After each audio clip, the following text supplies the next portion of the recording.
Excuse the nerves. Mr. Pro-Vice-Chancellor, it's a great honour to be in Bristol University accepting this prestigious award.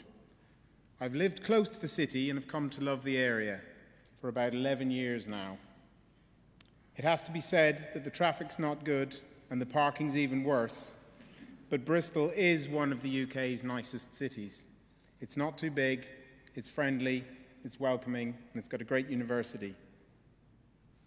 The last time I stood on a stage like this was 24 years ago in the University College Dublin, when I was receiving my Bachelor of Veterinary Medicine degree. My 5 years in college there were some of the best in my life, but academia was always a means to an end for me.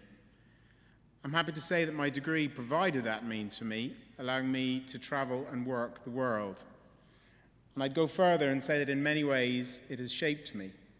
And I have no doubt that in 20 years and more, all you graduates will look back and think the same thing.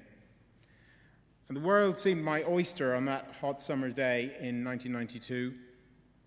Despite the fast-changing world of today, the same applies to every graduate in this hall.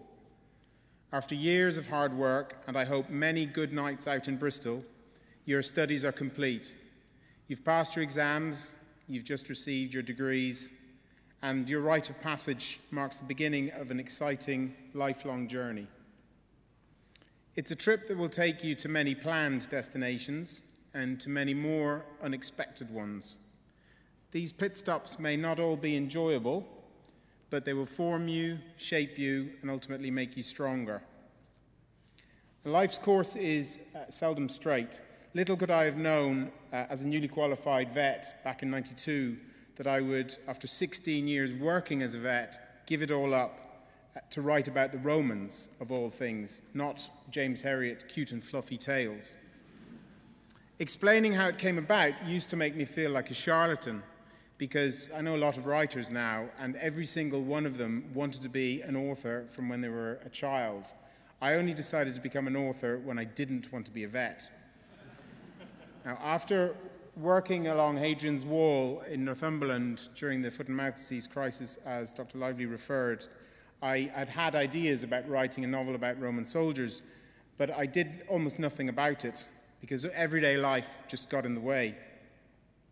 I didn't start to write in earnest until about 2 years later, when the night on call from hell happened to me.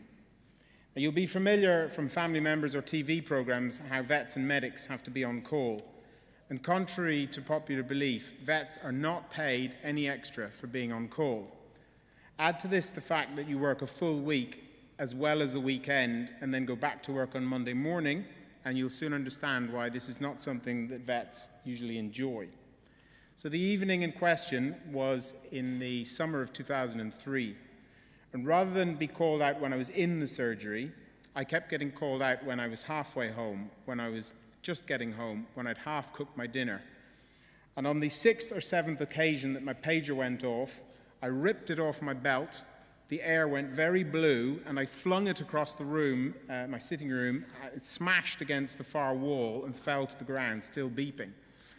And overcome with remorse, I ran over to it and picked it up, and the screen was smashed, but fortunately I was still able to read the telephone number that I had to ring. So I went and I sorted out, I think it was a cat, I can't remember, but I think it was a cat, and I got home at about midnight. And I was not in a good mood, to put it mildly. Now, naive, not knowing what else to do, I decided on the spot to become a best-selling author. Your laughter shows you had more understanding of it than I did back then. I opened up my laptop, full of anger and determination, and I said out loud, "By the time I am 40, I will no longer be a vet."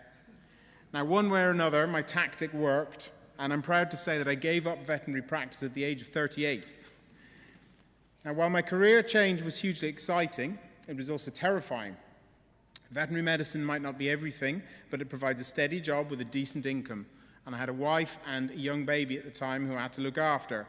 And I was about to hang up my stethoscope in favor of a keyboard and only being paid 3 times a year. Not a wise decision, you might have thought, but sometimes you've got to go with your heart, not your head. So I trusted to Fortuna, the goddess of luck, and I threw the dice. And here I stand, almost 8 years later, making a good living at my new profession. Better still, I've got my dream job. History was actually my second choice university course after veterinary medicine, and I think I might have actually mixed them up. Because being a writer of historical fiction is immense fun. Not only do I get to march Hadrian's Wall in full Roman gear, I earn my crust spinning tales about the past, educating, so my readers tell me, and every once in a while influencing somebody to take classics at university. To my delight, this last detail has happened 4 or 5 times in the last few years. I get to travel to Italy, Spain, and other countries on research trips. In 6 weeks, I'm cycling 1,700 miles following Hannibal's trail from Spain to Italy for charity. I'm not totally insane. And, or maybe I am. And I even get to buy Roman swords as business expenses. What's not to like? Now, people sometimes say to me that if my books don't work out, I can always go back to veterinary. And my answer to that is always a resounding no. That's the best thing about this change in careers, you see. I know I could make a go of something else. Now, some of you may already intend to work in a different field to your degree, but others might consider that their training as historians or theologians will prevent them from branching into some other field.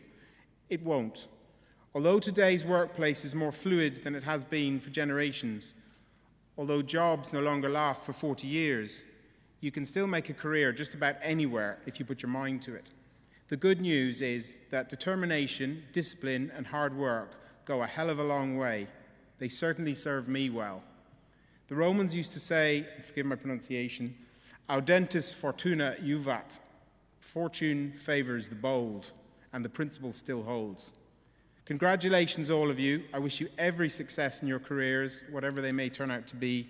Work hard, play hard, and live your lives to the full. Do not linger over the mistakes you've made. Move on to bigger and better things. Thank you.